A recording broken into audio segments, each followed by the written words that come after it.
اس پرفتن دور میں زیست کی جستجو میں وبا و قحط کے خوف میں مبتلا سیاسی، معاشی اور سماجی مسائل میں گھرے ہوئے پاکستانی اور مغرب و مشرق کے تہذیبی ٹکراؤ کے درمیان یہ پریشان حال مملکت خدا داد ان گنت وسائل کے باوجود مسائل میں گھری ہوئی۔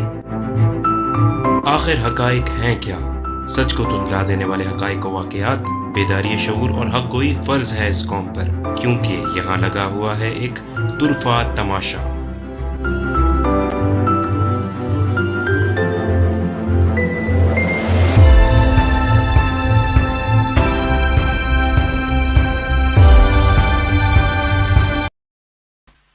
بسم اللہ الرحمن الرحیم۔ السلام علیکم، میرا نام ہے احمد جلیل، آپ دیکھ رہے ہیں طرفہ تماشا ایپیسوڈ نمبر 24۔ آج ہے 27 جون 2021 اور امید کرتا ہوں آپ لوگ خیریت سے ہوں گے، ٹھیک ٹھاک ہوں گے اور اپنی اپنی زندگی میں بہت کچھ اچھا کر رہے ہوں گے۔ آج پروگرام کا ٹائم ہم نے تھوڑا سا لیٹ رکھا ہے اور اس کی ہم نے کوشش ویسے کی کہ جو ویکینڈ ہے اس کے اوپر ہم چاہتے تھے کہ زیادہ سے زیادہ لوگ آج کے پروگرام کے اندر ہمارے ساتھ جڑے ہیں اور آپ کا ٹائم جو ہے وہ بہت زیادہ قیمتی ہے، ظاہر ہے۔ تو ہماری کوشش یہ تھی کہ آج کے اس پروگرام کے اندر، کیونکہ ہمارا کافی جو ہے وہ ایک جامع پروگرام ہوگا، مختلف موضوعات کی اوپر مبنی ہوگا، تو ہم نے سوچا کہ ہم ٹائمنگ اس طرح سے رکھیں کہ آپ تمام لوگ زیادہ سے زیادہ شریک ہو سکیں۔ آگے بڑھنے سے پہلے اس اسٹریم کو اپنے تمام تر دوستوں سے شیئر کر لیجیے اپنے اپنے سوشل میڈیا پلیٹ فارمز پہ۔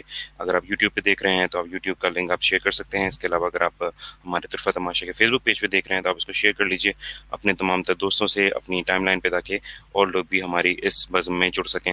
پروگرام میں مزید آگے بڑھیں گے، لیکن اس سے پہلے ہم ایڈ کرنا چاہیں گے ہمارے ساتھ اس پروگرام میں ہمارے انالسٹ اور ہمارے دوست سید سلمان شاہ کو۔ السلام علیکم سلمان بھائی، ویلکم ٹو دا شو۔ وعلیکم السلام، بہت بہت شکریہ۔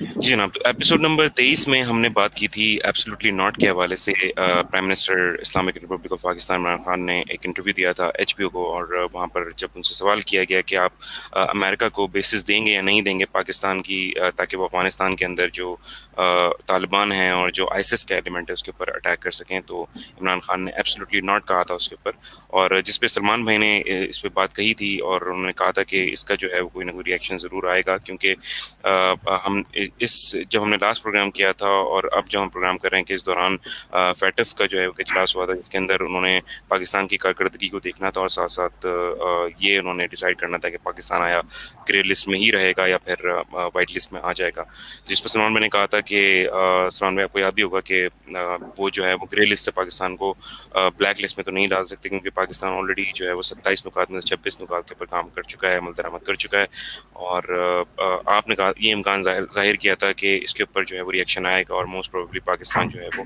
گرے لسٹ میں ہی موجود رہے۔ تو آپ نے جیسا کہ دیکھا کہ جو رواں ویک تھا اس کے اندر فیٹف کا اجلاس ہوا اور پاکستان کو اسٹل جو ہے وہ گرے لسٹ کے اندر رکھا گیا ہے، اور اس کا ریزن اب ظاہر ہے سمجھ میں آتا ہے ہمیں۔ تو اسٹارٹ ہم اسی سے ہی کریں گے، اینڈ دین پھر آگے مزید ٹاپکس کو لے کے چلیں گے۔ سلمان بھائی کیسے دیکھ رہے ہیں آپ؟ یہ ایکسپیکٹڈ تھا، آپ نے اس چیز کی پریڈکشن بھی دی تھی، تو اب آپ کیا کہیے گا اس بارے میں؟ جی، نو سرپرائز ایٹ آل، کوئی سرپرائز نہیں ہے، وہی ایک اسکرپٹ ہے جو فالو ہو رہا ہے، جو ہمیں معلوم ہے اور ہم اس کے بارے میں بات بھی کرتے ہیں۔ وجہ یہ نہیں کہ ہم کوئی پروفیسی کر رہے ہیں، وجہ یہ ہے کہ ہمیں چیزیں اتنی کلیئر ہو چکی ہیں اوور دی ایئرس، پاکستان کو اتنی چیزیں کلیئر ہو چکی ہیں، جو پاکستان کے ساتھ واقعات ہوئے ہیں اتنی چیزیں کلیئر ہیں کہ آپ کو پتہ ہے کہ کون لوگ ہیں اور آپ کے ساتھ کیا کر رہے ہیں اور آپ کے ساتھ کیا کرنا چاہتے ہیں۔ صرف یہی بات ہے، آپ تھوڑے سے آپ دھیان دیں گے، اٹینشن دیں گے تو آپ کو بھی پتہ لگ جائے گا کہ یہ ہوگا اور اس کے بعد یہ ہوگا، اس کے بعد یہ ہوگا۔ کیونکہ اگر آپ سمجھ جائیں گے اس پورے میکینزم کو تو آپ کے لیے نہ صرف سمجھنا اس کو آسان ہے بلکہ اس کے لیے سولوشن نکالنا آسان ہو جائے گا۔ اور ہم یہی چاہتے ہیں کہ جو ہماری جو ویورز ہیں، جو خاص طور پہ یوتھ ہیں، وہ پاکستان کے بارے میں اسٹریٹجک تھنکنگ جو ہے وہ اپنائیں اور سوچیں، نہ کہ آپریشنل چیزوں میں لگی رہے اور انٹرٹینمنٹ ہی اپنا جو ہے وہ زندگی کا جو ہے مقصد بنا لیں۔ پاکستان اور اسلام اور امہ کے بارے میں سوچیں اور دھیان دیں اور اپنی جو تعمیری صلاحیتیں ہیں ان کو پورے کار لا کر کوئی کام کریں، کوئی ایسی چیز کریں جس سے کوئی فائدہ ہو آپ کے ملک کو، آپ کے خاندان کو، آپ مسلم امہ کو ہو۔ تو ہم نے یہی بات پچھلی دفعہ بھی اقبال کا ایک شعر کہا تھا، جو ریٹریٹ ہم بار بار کریں گے کہ آپ کو شاید کسی حرم کا تو بھی واسطہ نہ، کوئی ایسا کام کر تیرا بھی کسی تختی پہ نام آئے گا تو تجھے بھی لوگ بولیں کہ کوئی کام کر کے کیا ہے۔ بس سارا جو ہے وہ بات یہ ہے کہ ہم چاہتے ہی ہیں کہ لوگوں میں جو ہے وہ ایک شعور بیدار ہو، اور جو ہم بات کرتے ہیں جس فورم کا مقصد تھا، جس سے ہم نے تمہیں تماشا شروع کیا تھا کہ پاکستان اسلام کے اوپر ایک کویسٹ ہے جو ایک انفارمیشن وارفیئر ہے، اور آپ کے آس پاس جو انفارمیشن وارفیئر مسلط کی ہے اس کے لیے جو ہے لوگ ذہنی طور پر تیار ہیں، کیونکہ یہ نریٹو کی جنگ ہے. اس میں آپ کو ہر بندے کو یہاں بندوق لے کے سبق پہ نہیں جانا. نریٹوس کی جنگ ہے، اگر آپ نریٹوس کی جنگ ہار جاتے ہیں تو بندوقیں بھی ایسی کی ایسی پڑی رہ جاتی ہیں. آپ نے سوویت یونین کا جو کولیپس دیکھا، اس میں آپ نے دیکھا ان کے پاس ایٹم بم ایسے کے ایسے پڑے رہ گئے، اکنامک طور پہ کولیپس ہو گئے، نریٹو ان کا کولیپس ہو گیا.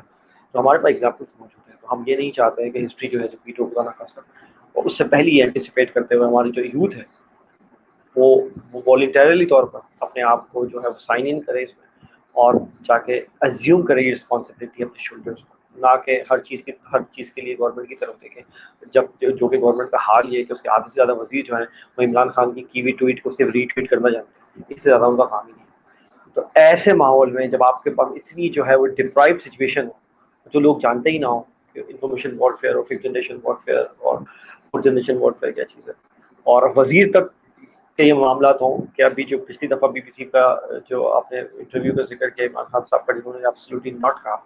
اب میں دیکھ رہا تھا ان کے منسٹرز کو سوائے ری ٹویٹ کے اور کچھ بھی نہیں. Where is your narrative? Where is your personal narrative? اور where is your counter narrative? Nothing. اگر ساری جنگیں عمران خان صاحب نے اکیلے ہی لڑنی ہے، سولو فلائٹ کر لیتے ہوئے، تو یہ کابینہ کو پھر فارغ کر دیتے ہیں لکیر اور کا اس کی فقیر جگہ. ایفیکٹ ہوتا ہے وہ ایک طرح سے، کہ جو تمام منسٹر جو ہیں وہ ایک ہی بتی کے پیچھے لگے ہوئے ہوتے ہیں اور وہ ری ٹویٹ کر دیتے ہیں. ان کا اپنا خود کا کوئی نیریٹو نہیں ہے. اور آپ بالکل صحیح کہہ رہے ہیں کہ ہر جو جگہ ہے جہاں پر اٹیک ہو رہا ہوتا ہے وہاں پہ خان صاحب بھی کاؤنٹر کرنے کے لیے آ رہے ہوتے ہیں. ہمیں یا تو شاہ محمود قریشی صاحب کچھ دیکھ رہے ہوتے ہیں تھوڑا بہت، ورنہ تو اس کے علاوہ تو کہیں میں نے کسی کو بھی نہیں دیکھا. آپ بالکل صحیح کہہ رہے ہیں. میں آپ کو بتا رہا ہوں، آپ کو یہ شاہ محمود قریشی صاحب ہیں اور ایک دو اور آپ کو مل جائیں گے وزیر جو اپنی نئی کوشش کر رہے ہیں. ادروائز زیادہ تر تو جو لائنس شیئر ہے اس پوری انفارمیشن وارفیئر کا، وہ تو عمران خان صاحب نے اپنے شولڈرز پہ لیا ہوا ہے. اس میں تو کسی کو دو رائے نہیں ہے، سب کو سامنے نظر آ رہی ہے بات، اور اپنے تئیں بہت اچھا پرفارم کر رہے ہیں. اوور آل وہ اچھا پرفارم اس لیے نہیں کر پا رہے کہ ان کی جو پوری ٹیم ہے وہ پرفارم نہیں کر رہی. اگر آپ انڈیویجولی دیکھیں آپ ان کو تو بہت اچھا پرفارم کر رہے ہیں، بلکہ آؤٹ پرفارم کر رہے ہیں جسے کہتے ہیں. تو وہ آؤٹ پرفارم کر رہے ہیں. وہ تو ان کا جو انہوں نے جو ہے بڑا چیری پکنگ کری اس انٹرویو میں سے، لوگوں نے اور بھی چیزیں نکالی. عمران خان صاحب نے کہا کہ جو جی فیمنسٹ ریولوشن ہے اس کے میں یہ ہوا ہے کہ جب عورتوں اس طرح کے جو ہے وہ نازیبا لباس پہن کے آئیں گی تو اس سے جو ہے وہ جذبات جو ہے وہ بھڑکتے ہیں، اور اس کو بھی آپ نے چیری پکنگ کر کے غلط کرائے میں لے گیا. اور آپ کا یہ جو سو کالڈ یہاں کا جو طبقہ ہے جو فیمنزم کو پروموٹ کرتا ہے، انہوں نے بڑا اچھالا اس کو کہ یہ دیکھیں کیسی بات کر دی اور یہ کر دیا اور وہ کر دیا. تو آپ اور یہ آپ دیکھیں یہ ساری کی ساری نیریٹوز کی جنگ ہے. یہ نیریٹو ہے، مطلب فیمنزم کے خلاف آپ ایسے ہی، جو ہے نا جب آپ کوئی دلیل سے بات کریں گے تو وہ بالکل برسٹ ہو جائے گا وہ پورا نیریٹو. لیکن وہی والی باتیں کون کرے گا؟ کیونکہ وہ بیسکلی ذہن ہماری تیار جو ہو. فیمنزم پروموٹ کیا جا رہا ہے، جیسا کہ ہم نے اس کے اوپر ایک جامع پروگرام کیا ہے پہلے بھی، سلمان بھائی اگر آپ کو یاد ہو تو، فیمنزم بیسکلی یہاں پہ وہ پروموٹ ہی نہیں کیا جا رہا جو ایکچولی فیمنزم ہے، جس کی ڈیفینیشن جو ہے وہ قدرے مختلف ہے اس چیز کے جو کہ یہاں پہ پروموٹ کیا جا رہا ہے. یہ فیمنزم کی آڑ میں تو بہت کچھ الگ ہی یہاں پہ معاملات چل رہے ہیں، ورنہ تو فیمنزم تو ہے وہ ویمن رائٹس کے متعلق ہے تمام تر چیزیں. Well feminism is against religion پر سے، مطلب اٹ سیلف وہ جو ہے وہ ویسٹرن فارم میں بھی جو ہے وہ ریلیجن کے اگینسٹ ہے. مطلب ریلیجن میں جو اللہ اور اس کے رسول نے فرماتے ہیں، لیکن جو ورژن آف فیمنزم ہم پریکٹس کر رہے ہیں جس کی آپ بات کر رہے ہیں وہ ورسٹ تو فرام، ورسٹ ہے. جی. وہ تو ورسٹ ہے، وہ تو ورسٹ فارم میں ہے. تو ہم یہی بتا رہے ہیں کہ آپ جب پڑھیں گے تو آپ کو پھر پتہ لگے گا کہ یہ بچہ جب تک ذہنی طور پر تیار ہی نہیں ہے اس انفارمیشن وارفیئر کے لیے تو وہ تو خود وکٹم ہے بیسیکلی.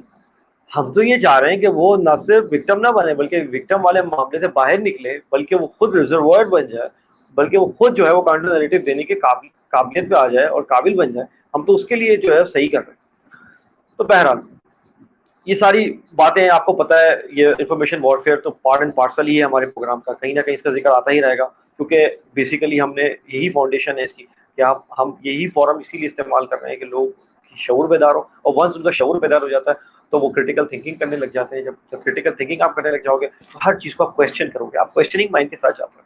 میں سسپیشس ہونے کی بات نہیں کر رہا، میں تو بول رہا ہوں کویسچننگ مائنڈ کے ساتھ تو جائیں آپ. آپ کہتے ہیں آپ کا ایجوکیشن سسٹم تو اہلاً و سہلاً مرحبا والا ہے نا، مطلب کہ آپ بس ایکسیپٹ کر لو ہر چیز. نہیں، آپ کرٹیکل تھنکر جب بنیں گے نا، جب آپ چیز کو کویسچن کریں گے کہ یار یہ ایسا کیوں ہے.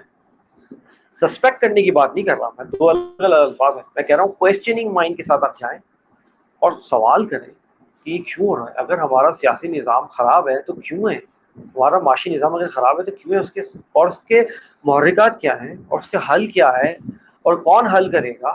جب آپ اس جرنی میں نکل جائیں گے نا, یقین کریں بہت ساری چیزیں کہ جواب آپ کو مل جائیں گے, آپ خود جواب دینے کے قابل ہو جائیں گے. ایک وقت ایسا آئے گا جب آپ اس کو کنٹینیو کریں گے, اور پھر اللہ تعالیٰ آپ سے لیا جائے گا تجھ سے کام دنیا کی امامت کا, جیسے کہ اقبال کہتے ہیں. تو وہ ایک ٹائم آئے گا کہ آپ سے بھی کام لیا جائے گا, لیکن آپ اس کے لیے پریپیئر ہو.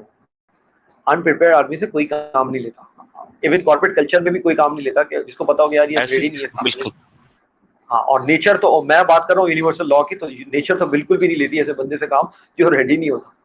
ٹھیک ہے نا, تو یہ والی بات ہے. اب آ جائیں جو آپ جو پولیٹیکل سچویشن بول رہے تھے کہ ایبسلیوٹلی ناٹ بولنے کے بعد جو ہے وہ ہمارے ساتھ ہوا. جیسے کہ ہم نے کہا تھا آپ کو کہ یہ پریشر آئے گا. آپ نے ڈالر بڑھتے ہوئے دیکھا اس ہفتے, آپ نے دیکھا کہ ایف اے ٹی ایف نے آپ کو دوبارہ سے گرے لسٹ میں جو ہے وہ رکھ دیا, اور آپ کو باہر نہیں نکالا. ابھی 2018 سے آپ کا اسٹیٹس گرے لسٹ میں چل رہا ہے, اور کنٹینیوسلی چل رہا ہے. ریویو ہوتا ہے, کہتے ہیں اتنے پوائنٹ ہو گئے, اتنے نہیں ہوا. ریویو سے پہلے یہ تھا کہ آپ نے 27 میں سے 26 نکات پہ کام کر لیا. آپ کو معلوم ہے اس ریویو کے بعد انہوں نے 6 پوائنٹس آپ کو اور دے دیے, یعنی آپ ٹوٹل 7 ہو گئے. تو یہ بالکل سنو ایسے بال ایفیکٹ ہے, یہ بلیک میلنگ کا سنو بال ایفیکٹ ہے. یہ بلیک میلنگ جو اکنامک بلیک میلنگ ہے نا, اس کا سنو بال ایفیکٹ, یہ بڑھتا ہی جائے گا. یہ بلیک میلنگ بڑھتی جائے گی, ایکسیپٹ کہ جب انٹل انلیس آپ ریلائز کرنے کہ یار مجھے اس ویشیس سرکل سے باہر آنا ہے, اس ٹریپ سے باہر آنا ہے. اور ہم نے پچھلے پروگرام میں کچھ ایسی باتیں بتائی تھیں جس سے آپ باہر آنے کی طرف جا سکتے ہیں. آپ کو ایک کمپریہنسو اسٹریٹجک اکنامک پالیسی بنانی پڑے گی. اسپیسیفکلی اس چیز کو ایڈریس کرنا پڑے گا کہ ایف اے ٹی ایف اور اس طرح کے جو بلیک میلنگ گروپس ہیں, یہ پیرس بیسڈ ایک گروپ ہے, یونائٹڈ نیشن کا بھی حصہ نہیں ہے, تو یہ تو پیرس بیسڈ ایک گروپ ہے, اور اس نے اپنے تئیں یہ چیز کر لی ہے. اب میں آپ کو ان کے بتاتا ہوں کہ کیا معاملہ کیا ہے. 2018 سے آپ کو رکھا ہوا ہے انہوں نے, ٹھیک ہے نا. بلیک لسٹ میں ڈال نہیں سکتے آپ کو, وائٹ میں ہی آپ کو ڈالنا نہیں چاہتے, ٹھیک ہے نا. تو رہا بچا گرے لسٹ, جو کہ بیچ کی سچویشن ہے, یعنی نہ آپ ادھر جا پا رہے ہیں نہ آپ ادھر جا پا رہے ہیں, ٹھیک ہے نا. یہ آپ کو ابھی سے انہوں نے 6 پوائنٹس اور پکڑا دیا آپ کو. احمد, یہ وہی والی بات ہے کہ اگر آپ ایک کام کریں گے آپ کو میں اور پکڑاتا جاؤں گا, اور جب تک کہ میرا ایجنڈا پورا نہیں ہو جائے گا. اور وہ ایجنڈا ظاہر سی بات ہے ان کے ذہن میں کلیئر ہے جو انہوں کو آپ سے کرانا ہے کام, ٹھیک ہے. اور زیادہ رہنا, اب میں ان کی ہپوکریسی آپ کو کھول کے بیان کر دیتا ہوں آج کے پروگرام میں. ان کی ہپوکریسی اور ڈبل اسٹینڈرڈز, ٹھیک ہے. کیریبین میں بہت سارے آئی لینڈ ہیں, میں آپ کو نام لے لیتا ہوں, میرا تو کوئی واسطہ نہیں ہے, ٹھیک ہے. کیمن آئی لینڈ کا آپ نے نام سنا ہوگا, بہاماس کا آپ نے نام سنا ہوگا, بہت سارے اور آئی لینڈس ایسے ہیں جو آپ کو سینٹرل امریکہ کے آس پاس مل جائیں گے. بہت ساری ایسی یورپ کے ساؤتھ میں آپ کو اس طرح کی جزیرے مل جائیں گے, اس طرح کی ریاستیں مل جائیں گی جہاں پہ ایل گاٹن اور کرپٹ منی اسٹیش ہوا ہے ڈیکیڈ سے. سوئٹزرلینڈ کی آپ بات کرتے ہیں, وہاں ڈیووس کی کانفرنس ہوتی ہے, پوری دنیا آتی ہے, ورلڈ اکنامک فورم جو ہوتا ہے جی بالکل ایسی سوئٹزرلینڈ. کسی نے وہاں پہ کھڑے ہو کے ڈیووس میں بولا ہے کہ یار جہاں میں یہ کھڑا ہوا ہوں, یہ تو پوری دنیا کا جو کرپٹ پیسہ ہے وہ یہاں پہ آ کے بینکوں میں رکھا ہوا ہے. آپ پاکستان کا بھی شیئر ہے اس میں, آپ کو پتا ہے سوئس بینک مشہور ہے, لیکن وہ کیسے پورٹرے کرتے ہیں سوئٹزرلینڈ کو کہ ہم تو چاکلیٹس بناتے ہیں, ہم تو گھڑیاں بناتے ہیں, اور ہماری سوئس ایلپس ہیں, خوبصورت نظارے, آئیں آپ یہاں پہ ٹوریزم کریں, چاکلیٹس, گھڑیاں, ٹوریزم, اور یہ ورلڈ اکنامک فورم کو ڈائیورس کا سب کام. اچھا ہے. یہ لے پا سب اچھا ہے, سب کو پتا ہے کہ پوری دنیا کا کرپٹ اور ایل کاٹن منی اسٹیش ہوا ہے وہاں پہ, جمع ہوا ہے. سوئٹزرلینڈ وائٹ لسٹ میں, ٹھیک ہے.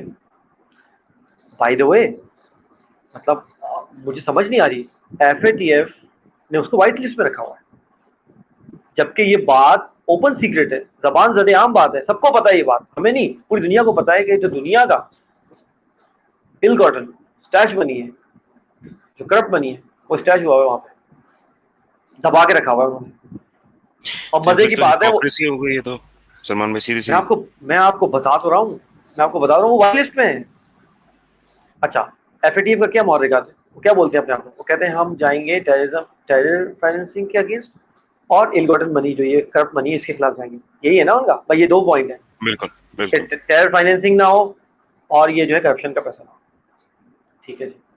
ابھی اسی جون کے پہلے ویک میں انڈیا میں 6 سے 7 کلو یورینیم ٹریڈ کرتے ہوئے پکڑے گئے بندے بلیک مارکیٹ میں. یورینیم آپ کو معلوم ہے ریڈیو ایکٹیو مٹیریل جس سے آگے پھر نیوکلیر ویپنز بنے. جی کہاں ایکشن؟ جب سوال کیا گیا ایف اے ٹی ایف اجلاس کے دوران، ایک صحافی نے سوال کیا کہ انڈیا میں یہ پکڑا گیا ہے تو آپ اس پہ کیا کہیں گے؟ انہوں نے کہا ہم نے اس کو ایسیس نہیں کیا ابھی تک. ہم نے میڈیا میں نیوز، یہ میں آپ کو بتا رہا ہوں، ایف اے ٹی ایف اجلاس بتا رہا ہوں، میں آپ کو کوئی کوک اینڈ بولڈ اسٹوری نہیں سنا رہا ہوں، میں آپ کو بتا رہا ہوں اجلاس کے دوران سوال ہوا اور ان کا جواب کیا تھا، بالکل ہیلاریس تھا، جس سے ڈوئل اسٹینڈرڈز ان کے سامنے آ رہے ہیں. وہ کہہ رہے ہیں کہ ہم نے بھی ایسیس ہی نہیں کیا اس کیس کو. ہاں ہم نے میڈیا میں خبریں سنی ہیں. پاکستان کے کیس میں آپ کا جو ہے وہ 27 میں سے 26 پوائنٹ بھی آپ کو بالکل آپ مائکروسکوپک طریقے سے دیکھ رہے ہیں، اور بلکہ 6 پوائنٹ اور پکڑا رہے ہیں آپ، اور کہہ رہے ہیں کہ ہم انکریز مانیٹرنگ کریں گے. آپ پوری رپورٹ پڑھیں جو انہوں نے دی ہے، انہوں نے بولا انکریز مانیٹرنگ کریں گے.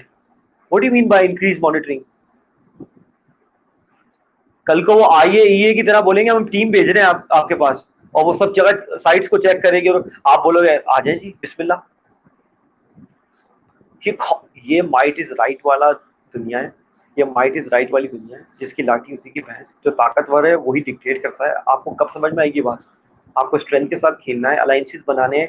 ہم تو بہت عرصے سے آپ کو کہہ رہے ہیں آپ الائنسز بنائیں، اسٹرانگ ہو. رشیا چائنا اللہ تعالیٰ نے آپ کو اپورچونٹی دی ہے پلیٹ میں رکھ کے، اسٹرانگ الائنسز بنائیں اور اور ایک پریس کانفرنس مشترکہ کریں اور ایف اے ٹی ایف کو بولیں who the hell you are. صحیح، بالکل ایسے اسٹانس سے ہونا چاہیے. ایک پیرس بیسڈ پریشر گروپ آپ کو جو ہے وہ 2018 سے جو ہے وہ آپ کے اوپر ایک تلوار لٹکا کے آپ کو گھمایا جا رہا ہے. بلیک میلنگ، اس کی ہے بلیک میلنگ، جس کی ایک حیثیت یونائٹڈ نیشن والی بھی نہیں ہے. ہاں بلیک میل ہو جا رہے. کبھی آپ نے کسی ساورن صحیح سے ساورن کنٹری کو دیکھا ہے جو خود مختار کرتی ہو کسی کو بلیک میلنگ میں آتے ہوئے دیکھا ہے ایسے F A T F type کے گروپ؟ کسی کو نہیں دیکھیں گے. ایون انڈیا نہیں کرتا بھائی، میں آپ کو بتا رہا ہوں. یورینیم پکڑا گیا مجال میں، انڈیا وائٹ لسٹ میں ہے بائی دی وے، پھر ویورز کو بتا رہے ہیں سوئٹزرلینڈ وائٹ لسٹ میں ہے، کیمن آئیلینڈ وائٹ لسٹ میں ہے، یہ سب وائٹ لسٹ میں ہے. پوری دنیا کو پتا ہے یہاں پہ ٹیکس ہیونز ہیں. ٹیکس ہیونز کیوں ہیں؟ کیونکہ یہاں پہ کرپشن کا منی رکھا ہے، وہ ٹیکس لگاتے ہی ہیں. آپ بول اور آئی ایم ایف آ کے آپ کو بول رہا ہے ٹیکس پہ ٹیکس لگاؤ، غریب پہ ٹیکس لگاؤ، ٹیکس پہ. بھائی آپ وہ ٹیکس ہیون جو بنے ہوئے ہیں، ٹیکس ہیون کہتے کیوں ایسے؟ وہاں پہ ٹیکس ہی نہیں ہے. آپ جو ٹیکس ہیون بنے ہوئے ہیں وہاں تو ریکور کرو ٹیکس، اور ان کو تو جاؤ، ان کو تو بولو. پھر آپ بولیں گے یار آئی ایم ایف کا تو جورسڈکشن اس پہ جس کو اس نے قرضہ دیا ہوا ہے. یہی ہے نا آپ کے بعد آخری آرگیومنٹ کہ بھائی ان کو تو نہیں دیا ہوا، آپ کو دیا ہوا تو آپ سے. تو یہ اکنامک ٹیررزم ہو رہی ہے نا، plain and simple text book example ہے یہ اکنامک ٹیررزم کی، معاشی دہشت گردی آپ کے خلاف. اور یہ سب سے سیویئر ہے. آپ کے ملک میں مہنگائی بڑھا دیتے ہیں، ایکسچینج ریٹ تباہ کر دیتے ہیں، ایکسپورٹ جو ہے وہ مینیپولیشن ہوتی ہے. آئل پرائسز میں آپ کو خاموشی سے بول رہا ہوں، میں نے 1-1.5 ہفتے پہلے پوری پوسٹ لگائی تھی کمپریہنسو. آئل پرائسز کی خاموشی سے اوپر لے کے جا رہے ہیں. یہ بم پھٹنے والا ہے. آج کا پروگرام آپ نوٹ کر لیں. کل میں دیکھ رہا تھا جو جی WTI جو ویسٹ ٹیکساس انٹرمیڈیٹ ہے، جو ان کا بینچ مارک ہے پوری دنیا کا جو آئل کا، اور برینڈ جو ہے وہ UK بیسڈ جو ہے، وہ دونوں $75 کو ٹچ کرنے والے پر بیرل، جو کہ پچھلے 5 سال کی ہائیسٹ پرائز ہوگی.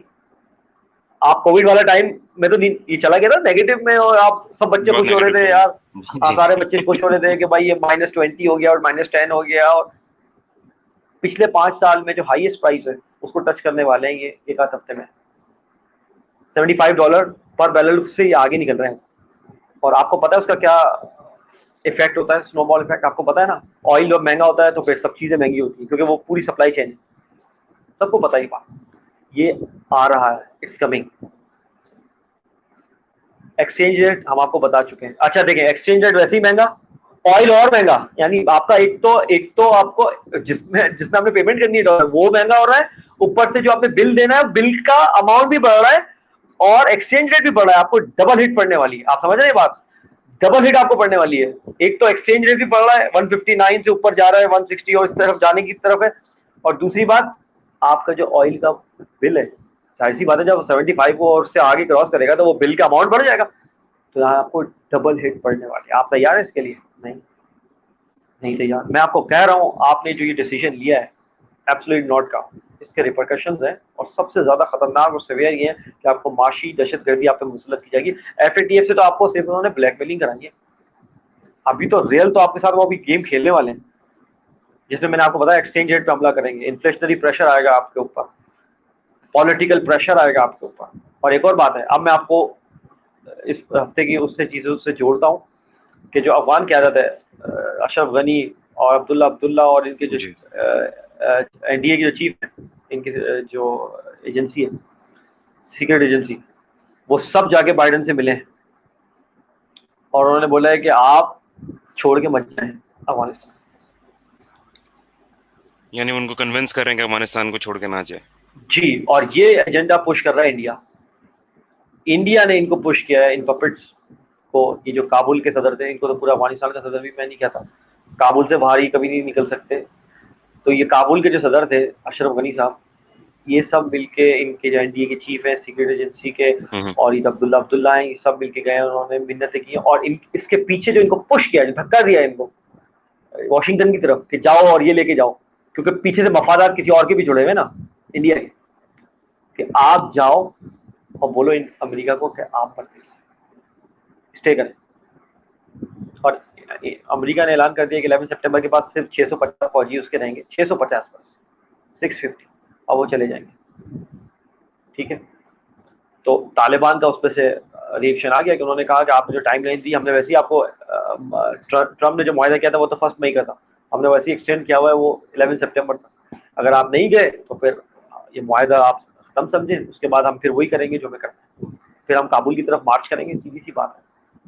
اور پھر جنگ آمد تنگ آمد والی بات ہو جائے گی. اور دوسری بات یہ کہ سول وار کی طرف معاملہ جا رہا ہے افغانستان میں. اب افغان حکومت کی، افغان کی جو ہسٹری ہے، ان کی ہسٹری ہے کہ انہوں نے کبھی بھی ٹیبل پہ بیٹھ کے مسئلہ حل نہیں کیا، وہ ہمیشہ میدان جنگ میں مسئلہ حل کرتے ہیں. ہر قوم کا اپنا مزاج ہوتا ہے، تو وہ انہوں نے ایگزیکٹلی. ہمیشہ، ان کی ہسٹری ہے کہ انہوں نے کیا. اس کے بعد سول وار ہونے والی ہے. وہاں داعش، بلیک واٹر، امریکہ جب جاتا ہے، جاتے ہوئے اس نے وہاں پہ انسٹال کیے ہیں. یہاں پہ طالبان جو ہے، ظاہر سی بات ہے سول وار تو بروک ہوگی نا. سول وار جب بروک ہوگی تو اس کے بعد ہو گیا، سچویشن یہ بنے گی کہ طالبان اور ان کے درمیان جب جنگ چھڑے گی، ظاہر سی بات ہے طالبان سب سے بڑا گروپ ہے، اور ایونچولی طالبان نے ہی غلبہ پانا ہے. مطلب ابھی بھی زیادہ جو علاقے ہیں اس میں طالبان کا ہی قبضہ ہے نا. تو طالبان نے حکومت بنانی ہے، اور طالبان وہی اسلامک نظام کی طرف جا رہے ہیں. اصل میں آپ سمجھیں ویسٹ کو مسئلہ کیا ہے. ویسٹ کو اگر یہاں پہ کوئی ڈیموکریٹک الیکٹڈ بندہ آ جاتا، بھلے وہ شلوار قمیض پہنا ہوا ہوتا، ان کو اس سے کوئی مسئلہ نہیں. آپ بات سمجھیں، طالبان نے پہلی دفعہ کلیم کیا ہے کہ جو خلافت کے ماڈل پر جو حکومت ہے نا اللہ اور رسول کی، وہ ہم بنا رہے ہیں. یہ ہے پرابلم ویسٹ کو. حالانکہ افغانستان لینڈ لاک کنٹری ہے، نہ ان کا پورٹ لگتا ہے نہ کچھ. وہ کیا کریں گے زیادہ سے زیادہ؟ نہ ان کی کوئی ایئر فورس ہے، آپ کو پتا ہے، نہ ان کی کوئی نیوی ہے. لیکن ڈر یہ ہے کہ کوئی نظام نہ آ جائے اور لوگ نہ دیکھ لیں کہ نظام کے فائدے کتنے ہیں، اور آس پاس کی کنٹریز میں یہ ڈومینو ایفیکٹ کے طور پر پھیلنا شروع نہ ہو جائے. تو سلمان بھائی، جو سول وار والا معاملہ ہے افغانستان میں، تو اس کا تو پاکستان کے اوپر تو بہت زیادہ افیکٹ آئے گا. کیا یہ کنسرننگ نہیں ہے پاکستان کے لیے؟ جی ڈیپلی کنسرننگ ہے، اور یہی پاکستان کوشش کر. دیکھیں پاکستان نے جو باڑ لگائی ہے سرحد پر، جو ڈیورنڈ لائن جسے کہتے ہیں، وہ 88% تقریباً باڑ لگائی ہے. اسٹل 12% باقی ہے، اور وہ اتنا مشکل اور ہلی ایریا ہے اس میں بھی کہ بہت مشکلات ہوئی ہیں، اٹیکس ہوئے جی ہیں بہت اس میں اٹیک ہوئے پاکستان. ہیں. بیچارے فوجی لگا رہے ہوتے تھے، اور لگانے کے دوران ان پہ اٹیک ہوتے تھے، حالانکہ انہوں نے بھی کچھ نہیں کیا تھا، لیکن لگانے کے دوران. تو وہ ظاہر سی بات ہے وہاں پہ 25,000 سے اوپر جو ہے وہ داعش اور آئیسس کے بندے انہوں نے، اور بلیک واٹر لا کے بٹھائے ہوئے ہیں مختلف بیسوں پہ. تو وہ بھی ریڈی بیٹھے ہوئے ہیں. افغان جو آرمی ہے ان کو آپ نے پورا برین واش کیا ہوا ہے اوور دا 20 ایئرس. تو وہ آپ پہ حملے کرتے ہیں، ٹھیک ہے نا. اب مزے کی بات ہے، ہم پچھلے پروگرام کی بات کر رہے ہیں، یہ سب کچھ کر کے انڈیا بھی پوری میسو تیاری کر کے بیٹھا ہوا ہے ایسٹرن بارڈر میں.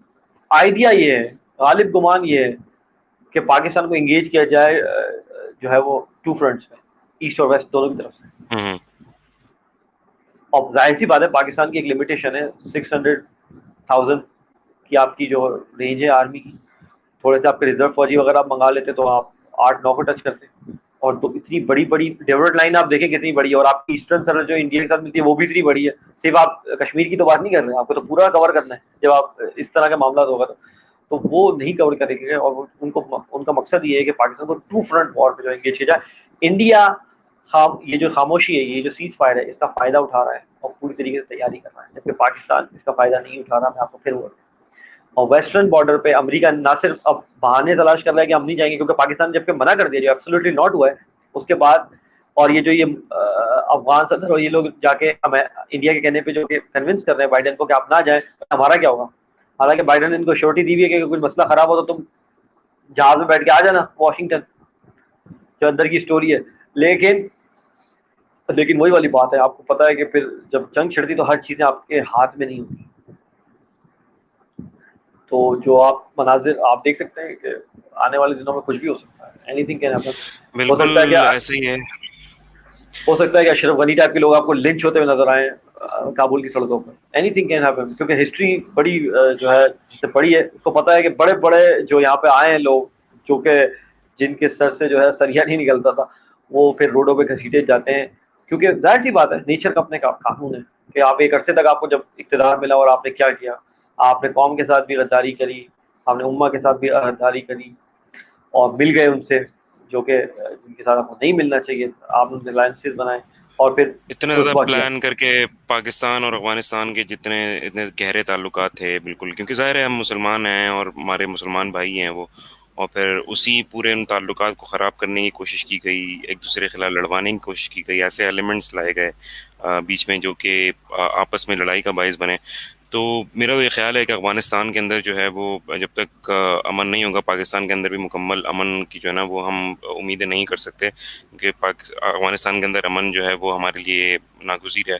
اینڈ آئی ہوپ اینڈ پرے کہ چیزیں اسی طرف جائیں, اور پاکستان کا بہت اہم کردار ہے اس چیز میں, اور کیونکہ ہمیں جو ہے وہ اپنی جو سامنالٹی ہے اس کے اوپر بھی جو ہے نا وہ آنچ نہیں آنے دینی, اور ہمیں جس طرح سے عمران خان نے کہا کہ ایبسلیوٹلی ناٹ, تو وہ بہت زیادہ ضروری تھا. ورنہ اگر کوئی اور اگر لیڈر ہوتا اس وقت, تو یہ بھی اللہ کا شکر ہے کہ اس وقت عمران خان ہے موجود, ورنہ تو چیزیں جو ہیں وہ مختلف ہو سکتی تھیں اور ہمارے لیے مسئلے مسائل ہو سکتے تھے. سلمان بھائی, تھینک یو سو مچ کہ آپ نے اتنا زیادہ انڈلج ہو کے چیزوں کے اوپر ان ڈیٹیلس بتائی. کچھ اور اگر آپ ایڈ کرنا چاہیں اس کے اندر تو پھر بتائیے. جی, میں ایک بات پوائنٹ ایڈ کرنا چاہتا تھا, جیسے کہ آپ نے کہا تھا کہ پاکستان کے لیے دیکھیں ریپرکشن, ہم ایف اے ٹی ایف کے حوالے سے بتا رہا تھا کہ جو معاشی دہشت گردی ہم مسلط کی جا رہی ہے بتاؤں ہے ہی ہے ہمارے ساتھ, اور مزید اس پہ پریشر پڑے گا. ابھی تو آئی ایم ایف لے کے آئے گا اپنی چلائی تھے, اور ٹھیک ہے ابھی تو ایف اے ٹی ایف نے ایک پریشر مارا ہے نا, ابھی تو آئی ایم ایف لے کے آئے گا, ورلڈ بینک بھی کھینچے گا, پیرس کلب سے بھی آئیں گی, ایشین ڈیولپمنٹ بینک بھی کودے گا اس میں, کیونکہ امریکہ ہے نا, سارے اسٹرنگس تو وہی پول کرتا ہے نا انڈائریکٹلی. ایون یونائٹڈ نیشن کی بھی آپ بات کریں تو ہے تو اس کا ہیڈ کوارٹر نیو یارک میں ہی نا, آخر میں تو وہیں سے اسٹرنگس پول ہوتے ہیں سارے, ٹھیک ہے نا. تو وہ تو آئے گا ہی ایک طرف. اب دوسری طرف سے آپ پہ ایک جنگ بھی مسلط کرنے کی کوشش کر رہے ہیں, اور ایک دہشت گردی کی لہر بھی آپ کے اندر آ سکتی ہے. اور دوسری بات ہے, آلریڈی 3 ملین افغانی آپ کے یہاں ہیں پاکستان میں, جو کہ 80s میں جب وار ہوئی تھی تو آ گئے تھے, اور اگر مزید سول وار ہوتی تو مزید ایکسوڈس جب آئے گا وہاں سے, مزید وہاں سے جو ریفیوجیز آئیں گے, تو آپ کس طریقے سے اکوموڈیٹ کریں گے. آلریڈی مہنگائی یہاں پر بہت ہے جیسے ہم بتا رہے ہیں, آلریڈی ہونے کی امیدیں ہیں, اور یہ سب کچھ, تو یہ آپ کس طریقے سے مینیج کریں گے. اسی لیے آپ کو ایک comprehensive strategic economic policy announce کرنی چاہیے. اس کے حساب سے آپ کا ملٹری ڈاکٹرن جو ہے وہ بھی اب بدلنے کی ضرورت ہے. آرمی اگر اب یہی ویٹ کر رہی ہے کہ ہم بارڈر پہ بس لے کے کھڑے ہوئے ہیں, اور وہاں سامنے سے بندہ آئے گا تو ہم گولی چلائیں گے, اس طریقے سے نہیں ہے. بیچ میں انہوں نے آپ کے غدار ڈالے ہوئے ہیں, اکنامک ٹیررزم چل رہا ہے وہاں پہ, سوشل میڈیا پہ جو آپ کے پاس انفارمیشن وارفیئر ہے وہ آپ پہ مسلط کی ہوئی ہے. یہ مین اسٹریم ساری میڈیا کا چیزیں, انفلوئنس. جی, مین اسٹریم میڈیا کا انفلوئنس ہے. یہ ساری چیزیں مل کر ایک کمپوزٹ چیز بنتی ہے. اس کے خلاف آپ کو اسٹریٹجی بنانی ہے جو کہ کمپریہنسو اور کمپوزٹ ہو, اس کو ایڈریس کر سکے. یہ نہیں کہ میں صرف بارڈر پہ ہی نمٹا لوں گا, ایسا کچھ نہیں ہونے والا. اور آپ کو الائنسز بنانے, مزید فرینڈز ڈھونڈنے, جو ہمیشہ آپ کیا بات کر رہے ہیں. پاکستان متحمل ہو ہی نہیں سکتا کہ افغانستان میں سول وار ہو اور وہاں سے ایکسوڈس آئے اور ریفیوجیز آئے, اور ہم کیسے اکوموڈیٹ کریں گے. آپ کو لینا تو پڑے گا وہی. اچھا, یہاں پر اب آپ کو ایک بات سوچنی پڑے گی کہ آپ ذرا سا پیچھے جائیں, آپ دیکھیں فالس فلیگ آپریشن کی بیس پہ, 9/11 کے فالس فلیگ آپریشن کی بیسس پہ امریکہ یہاں کے بیٹھا تھا. ذرا سا میں فلیش بیک میں جلدی سے جا رہا ہوں پیچھے, تاکہ آپ کو پتہ ہے کہ آئے کیوں تھے. یہی آئے تھے نا, ایک فالس فلیگ جو ہے اٹیک ہوا 9/11, اور اس کی بیسس پہ یہ آگے بیٹھ گئے, اور یہ 21 سال تک بیٹھے رہے. انہوں نے پاکستان میں بھی دہشت گردی مسلط کرائی, ایران کو بھی ڈیسٹیبلائز کرنے کی کوشش کری. دیکھیں آپ پورے ریجن میں انہوں نے کیا, چائنا کو بھی نظریں رکھی, رشیا پہ بھی نظریں رکھی, سارا سب کچھ کیا, ٹھیک ہے. اب آپ یہ دیکھیں ان کا وتیرہ کیا ہے, یہ ہمیشہ ان کا وتیرہ ہے. یہ پورا میس کریٹ کر دیتے جو انہوں نے کر دیا افغانستان میں. اب یہ کہہ رہے ہیں کہ میس تو ہم نے کریٹ کر دیا ہے, اب صاف آج کو آپ کریں گے. تو یہ پاکستان کو دے کے جا رہے ہیں میچ کہ صاف آپ کریں. اگر ریفیوجی یہاں سے آتے ہیں تو وہ آپ پالیں, ٹھیک ہے جی. اگر یہاں پر ٹیررزم آتا ہے, ٹی ٹی پی جیسے ایلیمنٹ اگر آتے ہیں تو یہ آپ ہینڈل کریں, وہ دھماکے کرتے ہیں وہ آپ دیکھیں. اکنامک ٹیررزم ہوتا ہے, اس کے نتیجے میں وہ آپ کریں. بلیک میں مطلب جو ہے وہ بلیک مارکیٹ کریٹ ہوتی ہے آپ کے بارڈر ایریاز پہ, وہ آپ دیکھیں. یہ سب آپ دیکھیں. ہمارا کام ہے میچ کریٹ کرنا اور آپ کو دینا, اور دوسرا ہمارا کام یہ کہ پورے دنیا کی جو انٹرنیشنل فورم ہے وہ آپ کی کہیں پذیرا ہی نہ ہو, کہ آپ اچھا کام کر رہے ہیں, بلکہ الٹا ہم جو ہے نا FATF اور اس طرح کے جو پریشر گروپ تھے اس پہ آپ پہ پریشر پڑواتے رہے کیونکہ آپ نے ہماری بات نہیں مانی. آپ 21 سال ساری ہائی ٹیک مشینری اور انٹیلیجنس اور سیٹلائٹ سب کے باوجود آپ ہار گئے, اور اس کے بعد آپ جو ہے اپنے ہارنے کا بلیم جو ہے وہ کس پہ ڈال رہے ہیں؟ سب سے جو کنٹری ہے جس پہ آپ ڈالنا چاہ رہے ہیں وہ پاکستان. ٹھیک ہے, جبکہ پاکستان کہہ رہا ہے کہ ہم نے تو آپ کو سپلائیز بھی دے دی تھی, آپ کو بیسز بھی دے دی تھی, بھائی آپ نے جیتنا تھا تو آپ جیت جاتے نا. لیکن اب نہیں, اب نہیں, اب ایبسولوٹلی ناٹ. آپ نے 21 سال ایکسپیریمنٹ کرنا تھا, کر لیا, اب ہم آپ کو مزید مہلت نہیں دیں گے. ٹھیک ہے, اور ہماری اب پالیسی شفٹ ہو چکی ہے اور اب ہم ٹلٹ ہو رہے ہیں ٹورڈز رشیا چائنا کا جو, اور پاکستان کو اب اس میں ایکسپیڈائٹ کرنا چاہیے. اور رشیا چائنا کو میں آپ کو بتا رہا ہوں اکنامک ٹیررزم بڑی بری چیز ہے. سوویت یونین کولیپس ہو گیا تھا, اس کے بعد جو ایٹم بم ہے وہ رکھے رہ گئے, اس کو یہ نہیں سمجھ آ رہا کہ کہاں چلاؤں میں, کیونکہ معاشی طور پہ اس کو تباہ کر دیا تھا امریکہ نے, معاشی طور پر اس کو تباہ کر دیا تھا. آپ یہ بات سمجھیں, یہ ایسے بہت میں سیویئر بات ہے. جن لوگوں میں ملا ہوں, میں سیرین ریفیوجیز سے ملا ہوں, میں عراقی ریفیوجیز سے ملا ہوں, میں فلسطینیوں سے ملا ہوں, مجھے پتا ہے جب کنٹری چلا جاتا ہے نا, جب کنٹری آپ کا ڈسٹیبلائز ہوگا نا, تو آپ کتنے بھی بہت اسمارٹ آدمی ہوں, کتنے ہی زبردست بزنس مین ہو, کتنے ہی زبردست آپ آدمی ہو, آپ نو بڈی ہو جاتے ہو. کیونکہ کوئی کنٹری آپ کو فرسٹ گریڈ ایسے سٹیزن نہیں بنائے گا, فرسٹ گریڈ سٹیزن نہیں بنائے گا. یہ پاکستانیوں کو دماغ میں بہت اچھی طریقے سے بٹھا لینی چاہیے بات. یہ آپ کا لاسٹ ریزورٹ ہے, ٹھیک ہے نا. 20 کروڑ آدمیوں کو کوئی امیگریشن نہیں دے گا باہر, سمجھ آ گئی, یہ ذہن میں بٹھا لیں, یہ قوم اپنے ذہن میں بٹھا لیں. 20 کروڑ آدمیوں کو, 22 کروڑ آدمی کو کوئی امیگریشن نہیں دے گا. آپ کو یہی رہنا ہے, اسی کو سنوارنے کی بات کریں, اسی کے مسئلوں کو حل کرنے کی بات کریں, اور اپنی تمام تر صلاحیتیں بروئے کار لائیں, کیونکہ یہ وہ کیمپ ہے جس کی وجہ سے امت کو آگے جا کے فائدہ ہونا ہے. امت کے لیے اللہ تعالیٰ نے جو کام رکھے وہ بہت سارے کام جو ہے وہ اس سرزمین سے آگے جا کے ہونے, اس لیے اس کی ذرا پاسبانی کریں اور چھوڑ دیں یہ سیلفش ایجنڈاز, جو چھوٹے چھوٹے سیلفش انڈیویجول ایجنڈاز ہیں, اس کو چھوڑ دیں, کوئی بڑا کام کریں, بڑا سوچیں. اور لیڈرشپ کا تقاضا یہ ہے, لیڈرشپ کی پہلی شرط یہی ہوتی ہے کہ بندہ سیلف لیس ہوتا ہے, بے غرض ہوتا ہے. جو بے غرض نہیں ہے نا آدمی, وہ ٹرو. لیڈر نہیں بن سکتا کبھی, وہ کبھی لیڈر نہیں بن سکتا. اور آپ دیکھیں میجورٹی جو ہے وہ آٹومیٹنس کی آرمی ہے, مطلب اپنا جو سیلفش ایجنڈا ہے بس وہ پرسو کر رہے ہیں انڈیویجول بس. تو اس طریقے سے تو نہیں ہوگا. مائنڈ سیٹ جب تک یہ چینج نہیں ہوگا نا, تب تک یہ نہیں ہوگا. اور ہماری حکومت بھی جو یہ ہمارے وزیر ہے جس کا ہم نے ذکر کیا, کہ اب یہ ری ٹویٹ سے آگے چلے جائیں, وہ کوئی جینون کام کریں اور عمران خان کا ساتھ دیں اس انفارمیشن وارفیئر میں, کاؤنٹر نیریٹو کریں, ان کا ساتھ دیں. اور ساتھ دینے کا مطلب یہ کہ اپنے پرسنل کیپیسٹی میں, پرسنل, آپ کا فورن آفس میں کتنی دفعہ کہہ چکا ہوں کہ آپ کا فورن آفس جو ہے وہ وائٹ ایلیفنٹ ہے, وہ کسی کام کا نہیں ہے, کوئی فائدہ نہیں ہے اس کا. اتنے ڈائلیوٹیڈ اور اتنے ڈپلومیٹک وہ ٹویٹس اور جو ہے وہ اسٹیٹمنٹ ریلیز کرتے ہیں کہ مجھے سمجھ نہیں آ رہا. وہ دشمن بھی اس کو دیکھ کے ہنستے ہوں گے, یار اس سے تو بہتر تھا ہم ہی کچھ بول دیتے پاکستان کی فیور میں. مطلب اس قدر ہلاریس آپ جو ہے وہ دیکھیں ان کے جو اسٹیٹمنٹس ہوتے ہیں کہ کوئی ان کو سیریس لینے کو تیار. وہی پرانی بیوروکریسی, وہی پرانی مائنڈ سیٹ ہے 1960-70 کی, وہی چل رہی ہے کولڈ وار کے زمانے کی. بھائی آپ آگے آ جاؤ, 2021 سے حالات بدل چکے ہیں, بائی پولر ورلڈ بن چکا ہے, آپ نے آلریڈی ٹلٹ ہو چکے ہو آپ ایک گروپ کی طرف. آپ تھوڑا سیریس دو چیزوں کو, اور تھوڑا سا ایگریسو ہو کے بولنا شروع کرو. آپ کوئی چھوٹے سا آئی لینڈ نہیں ہو, آپ کوئی مالٹا یا کیمن آئی لینڈ یا بہاماس نہیں ہو اتنے سے کہ آپ کی کوئی سے نہیں ہے. اللہ تعالیٰ نے آپ کو ایسی جیوگرافیکل لوکیشن دی ہے کہ آپ کی انتہائی انپورٹنس بن چکی ہے پورے ریجن میں. چاہے ساؤتھ ایشیا کی بات کریں آپ, انڈیا سینٹرل ایشیا کی کوئی منڈی کو ٹچ نہیں کر پا رہا کیونکہ بیچ میں پاکستان ہے. میں اگر آپ کو کسی دن پورا پروگرام صرف جیوگرافی پہ کر لیں گے پاکستان کی, اتنی امپورٹنٹ اور پرائم جیوگرافی اور لوکیشن ہے آپ کی, اللہ تعالیٰ نے آپ کو دی ہے کہ آپ سمجھ ہی نہیں رہے اس بات کو. آپ وہی جو ہے وہ کم پہ جو ہے اکتفا کر کے بیٹھے ہوئے کہ بس ہمارا چھوٹا سا کام ہو جائے. آپ بہت بڑا رول ادا کر سکتے ہیں مسلمان امہ میں, آپ پورے ریجن میں, ساؤتھ ایشیا میں, ایشیا میں, آپ برج بن سکتے ہیں بہت سارے کنٹریز کے درمیان جو پرابلم, جیسے سعودی عرب اور ترکی کے بیچ میں آپ برج بن سکتے ہیں. سعودی عرب اور ایران کی جو چپکلی ہے اس کے بیچ آپ برج بن سکتے ہیں. آپ نے کوششیں بھی کی ہیں. اس سے پہلے آپ کی جو اسمارٹ لوگ تھے, جب ضیاء الحق صاحب تھے, جو اس سے پہلے تھے بھٹو نے بھی کوشش کری, اس سے پہلے آپ کے جو جہاں جیتا لوگ آئے تھے انہوں نے کوششیں کی ہیں اور آپ نے کام بھی کیا. اب آپ کو ایک دم کیا ہو گیا؟ تو عمران خان صاحب کو وہ تو انڈیویجول کیپیسٹی میں بھی اپنی وہ پوری کوشش کر رہے ہیں, لیکن وہی والی بات ہے نا کہ اٹس ٹیم ورک. جب تک پوری ٹیم نہیں چلے گی تو وہ سارا لگیج لے کے نہیں چل سکتے. مطلب اتنی پوری کابینہ کا لگیج لے کے ان کی رفتار سلو ہو گئی ہے. آپ دیکھ رہے ہیں ان کی رفتار اتنی ایسے سلو میں ہے کہ وہ پوری کابینہ کا بوجھ لے کے چل رہے ہیں. اگر یہی ان کی ہیلپ کریں اور اپنے فرنٹ سے اس طرح کی بات کریں.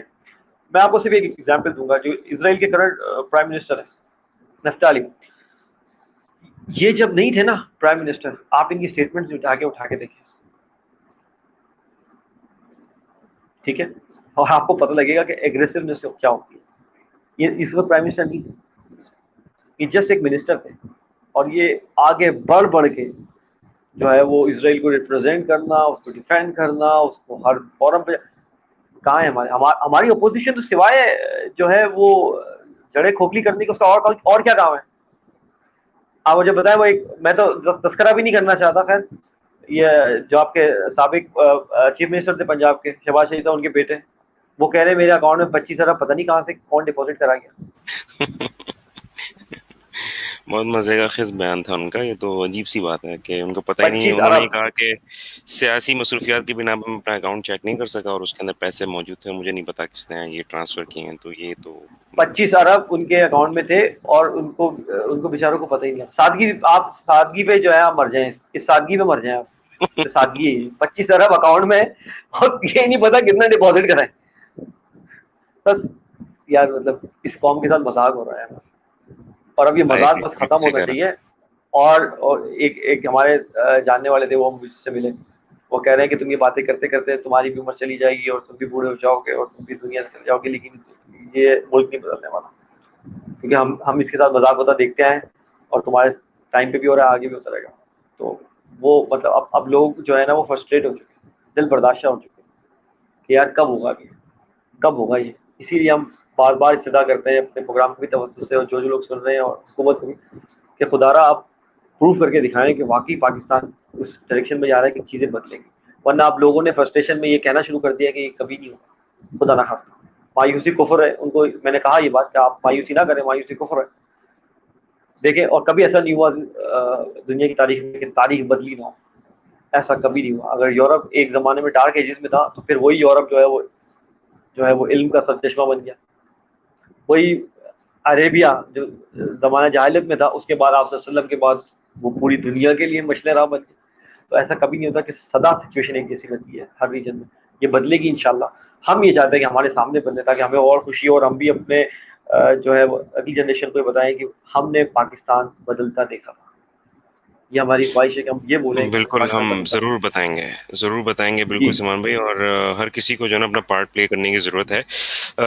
سلمان بھائی, اب ہم پروگرام کے اپنے آخری حصے کی جانب آ رہے ہیں, اور آخری حصے میں ہم جب آگے بڑھتے ہیں تو آگے بڑھنے سے پہلے ہم جو کہ ہمارے پروگرام میں, کیونکہ ہم فالو کر رہے ہیں ایک چیز کو, ایک سیریز کو پورا کور کر رہے ہیں, تو آگے بڑھنے سے پہلے ہم چلائیں گے یہ.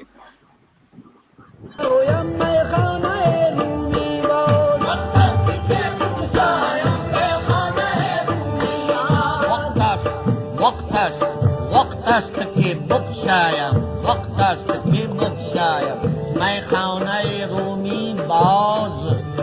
وقت است که بگشایم میخانه رومی باز. وقت است که بگشایم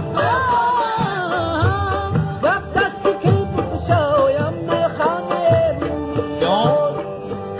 ایران حرم دیدم, ایران حرم دیدم, در خیل کلی آمد. ایران حرم دیدم, در خیل کلی آمد. جی جناب, تو آپ سب تمام لوگوں کو پتہ ہی ہے, جو ہمارے ریگولر ویورز ہیں ان کو پتہ ہے کہ ہم بات کرتے ہیں ہر پروگرام کے اینڈ میں 10 ٹیلز فرام رومی کی, اور اس میں ہم نے 3 ٹیلز کور کر چکے ہیں ہم. اور آج ٹیل نمبر 4 کی باری ہے, اور ٹیل نمبر 4 کے اندر ہم آج جس ٹیل کے متعلق بات کر رہے ہیں اس کے متعلق بتائیں گے مختصر طور پہ سلمان بھائی. جی سلمان بھائی. جی, یہاں اپنی سیریز میں جو ہے وہ 10 ایپیسوڈز میں مولانا جلال الدین رومی کی مشہور زمانہ جو مثنوی مانوی ہے, اس میں سے 10 حکایات ہم نے چوز کی ہیں, اور ایک ایک کر کے ہم ایک ایپیسوڈ میں اس کو بیان کر رہے ہیں. اور اس پروگرام کی شروع ہونے سے, اس سیگمنٹ کی شروع ہونے سے پہلے جو ہم ویڈیو یہ چلاتے ہیں کلپ, وہ علامہ اقبال صاحب کی ریکمنڈیشن ہے مولانا جلال الدین رومی کے بارے میں, کہ اب وقت آ گیا ہے کہ مولانا جلال الدین رومی کا مے خانہ جو ہے دوبارہ کھولا جائے, کیونکہ میں نے حرم کی پیروں کو حسین کلیسا میں مست دیکھا ہے. یعنی وہ لوگ جو دعویداری کرتے ہیں, جو کہتے ہیں کہ ہم حکمران ہیں مسلم امہ کے, ہم خیر خواہ ہیں مسلم امہ کے, ہم رہنما ہیں مسلم امہ کے, وہ ملے ہوئے ہیں جا کے, اور حسین کلیسا میں مست ہے. اس کا مطلب ہے کہ وہ کلیسا کے لوگوں سے ملے ہوئے ہیں, یعنی اغیار سے ملے ہوئے ہیں. تو اب جو ہے وہ چیزیں اپنے ہاتھ میں لینے کا وقت ہے, اس یوتھ کو بھی, اس نوجوانوں کو بھی. اور اس کے لیے ضروری ہے کہ آپ کی آئیڈیالوجیکل بیس جو ہے، جو آپ کی نظریاتی اساس ہے، اس کا مضبوط ہونا بہت ضروری ہے، کیونکہ ہر وہ انقلاب جس کی کوئی نظریاتی اساس نہیں تھی وہ ببل کی طرح برسٹ ہو جاتا ہے۔ تو جب نظریاتی اساس ہوگی آپ کی کسی چیز کی تو وہ بھی لانگ لاسٹنگ ہوتا ہے، اور وہ کوئی چیز جو ہے وہ چینجز لے کے آتا ہے۔ تو اس سے اچھی کیا اساس ہوگی کہ اقبال اور رومی کے توسط سے آپ اللہ اور اس کے رسول کا جو ہے وہ اپروچ کریں، اور ظاہر سی بات ہے دونوں نے، چاہے علامہ اقبال ہو چاہے مولانا جلال الدین رومی ہو، دونوں کو ہی کلام پیسی کری، قرآن مجید کی سلیس تشریحات میں سے ایک ہے، کیونکہ وہ خود بھی کلیم کرتے ہیں آسانی سے اللہ کے کلام تک پہنچنا جو ہے، اور اس طریقے سے کہ وہ سبق آموز ہو، پریکٹیکل حکایات کی شکل میں، یہ سب سے زبردست طریقہ تھا جو ان اللہ والوں نے جو ہے وہ ترتیب دیا تھا امہ کے لیے، کہ وہ آسانی سے پہنچ سکے، ان کی رسائی آسانی تک ہو جائے۔ تو اس سلسلے کی کڑی ہماری چل رہی ہے، اور آج کا جو ہماری حکایت ہے اس کا عنوان ہے روم کا قاصد، یعنی قاصد روم، رومن ایمبیسڈر۔ واقعہ یہ ہے کہ مولانا جلال الدین رومی فرماتے ہیں کہ حضرت عمر فاروق رضی اللہ عنہ کے دور میں ایک قاصد آیا روم سے، کیونکہ آپ کا معلوم ہی ہے آپ 22 لاکھ مربع میل پر حکومت کرنے والے حکمران تھے، اور حالت یہ تھی کہ آپ کے کپڑوں پہ پیون لگے ہوتے تھے کئی کئی۔ لیکن جلال کا عالم یہ تھا، ہم اس سے پہلے بھی پروگرام میں آپ کو بتا چکے ہیں کہ جلال کا عالم یہ تھا کہ جب یہ رومی قاصد آیا مدینے میں اور انہوں نے کہا کہ آپ تمہارے بادشاہ کا محل کہاں ہے، تو لوگوں نے کہا کہ ہمارے بادشاہ کا کوئی محل نہیں ہے، وہ آپ کو کہیں مل جائیں گے مدینے کی گلی کوچے میں۔ تو ایک عورت نے کہا کہ آپ فلاں جگہ چلے جائیں، اور قبرستان کے پاس ایک درخت ہے، وہ اس کے نیچے آرام فرما ہے۔ تو رومی قاصد بڑا حیران ہوا کہ یہ کیسا بادشاہ ہے، نہ کوئی محل ہے، نہ کوئی غلام ہے، نہ کوئی سیکیورٹی ہے، کچھ بھی نہیں ہے، ایک بندہ درخت کے نیچے آرام کر رہا ہے۔ اس نے کہا چاہ کے دیکھتے ہیں۔ وہ مدینے میں پہلی دفعہ آیا، وہ جب جاتا ہے دیکھتا ہے حضرت عمر فاروق رضی اللہ عنہ، جیسے ہی ان کی جو ہے وہ چہرے انور پہ نظر پڑتی ہے تو وہ جلال سے حیران ہو جاتا ہے، اور اس کے بعد وہ کہتا ہے میں نے اس طرح کا جلال نہیں دیکھا۔ اب مجھے سمجھ میں آئی یہ بات کہ یہ شخص اکیلا کیوں گھومتا ہے۔ وہ اس قدر مروب ہو گیا ان کے جلال سے، جو اللہ تعالیٰ نے ہیبت رکھی تھی ان کے چہرے پہ اغیار کے لیے، کہ اس نے کہا کہ اب مجھے سمجھ میں آیا ہے کہ یہ شخص اکیلا کیوں گھومتا ہے، کوئی اس کی سیکورٹی نہیں ہے، کوئی محل کی اس کو ضرورت نہیں ہے۔ اور اس نے کہا کہ حضرت میں آپ کی تھوڑی سی کمپنی میں بیٹھنا چاہتا ہوں، میں آپ کی صحبت میں تھوڑا بیٹھنا چاہتا ہوں، اگر آپ حکم کریں اجازت دیں۔ انہوں نے کہا ہاں ٹھیک ہے، آؤ پہلے بتاؤ کس مقصد کے لیے آئے ہو ساتھ۔ انہوں نے پھر وہ سب ڈسکشن ہوئی اور سب باتیں ہوئی، اور وہ اس قدر مروب ہو گیا اور اس قدر امپریس ہو گیا کہ وہ ایک ہی میٹنگ میں جو ہے وہ مسلمان ہو گیا، اور وہ مسلمان ہو کر دوبارہ لوٹا۔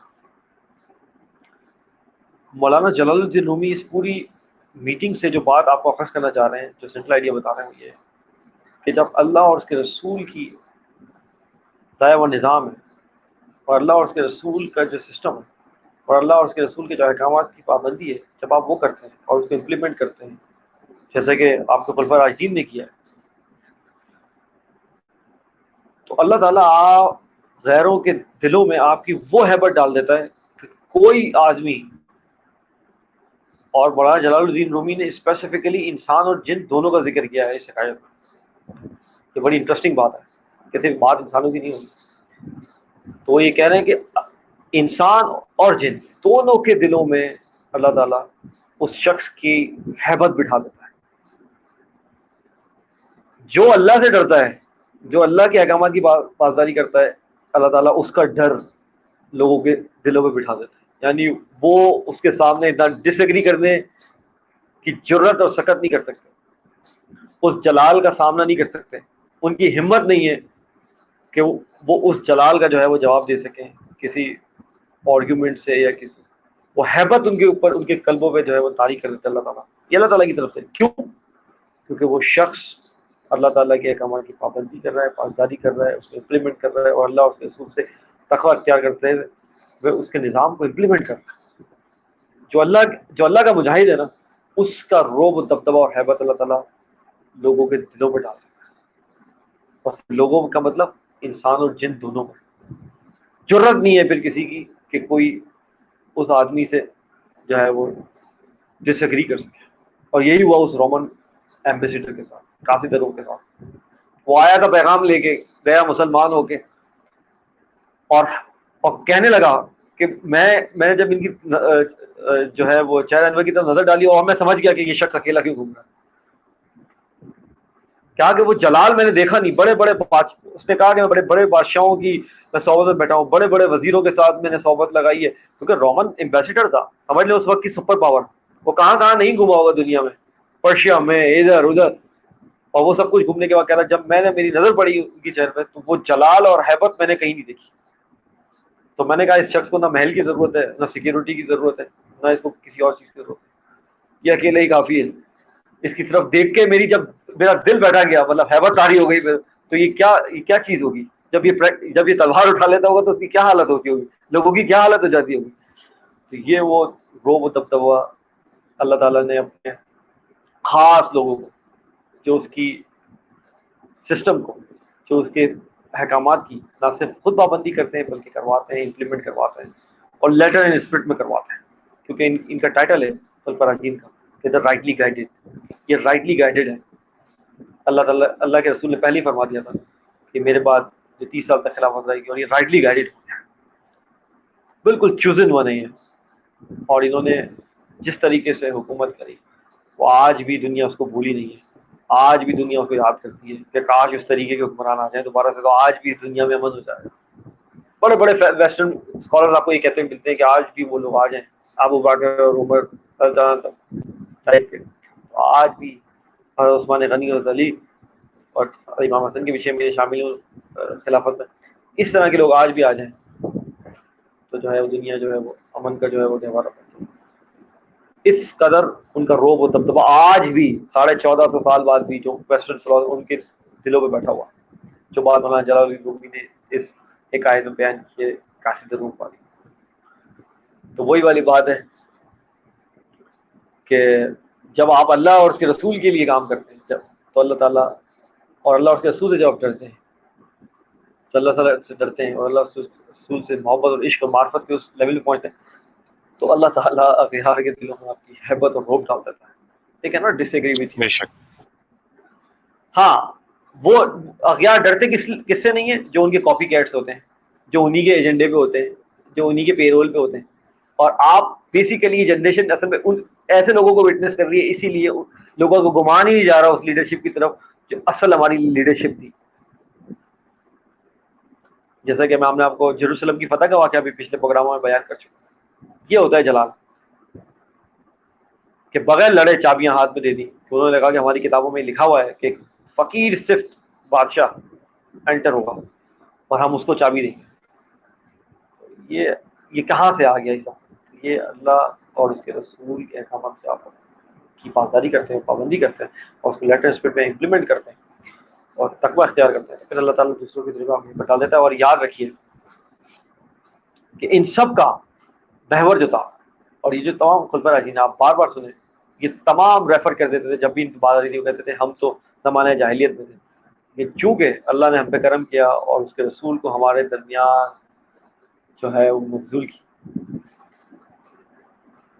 بعثت ہوئی, آپ صلی اللہ علیہ وسلم کی آمد ہوئی, اس کی وجہ سے یہ ہم سب کچھ سیکھیں. جو دنیا میں دیکھ رہی ہے کہ ہم یہ کر رہے ہوں گے, یہ سب ہم اس لیے کر رہے ہیں کیونکہ ہمارے درمیان وہ اللہ کے رسول آئے, اللہ کے محبوب آئے, ان سے سب کچھ ہم نے سیکھا. وہ ہے ہماری سورس, وہ ہے ہماری سورس جنہوں نے سکھایا. اور وہی والی بات ہے, جب آپ سیرت کی طرف جائیں گے تو آپ کو پتہ لگے گا کہ یہ جو ہم سب باتیں کر رہے ہیں اسٹریٹجک باتیں, اور یا آپ جب سیرت پڑھیں گے تو آپ کو پتہ لگے گا کہ 23 سال کے عرصے میں 2 سپر پاوروں کو یہ بتا دیا کہ یہاں سے فورس کھڑی ہوئی ہے جو آپ کو ختم کر دی, ناٹ اٹس انلیمیٹیبل.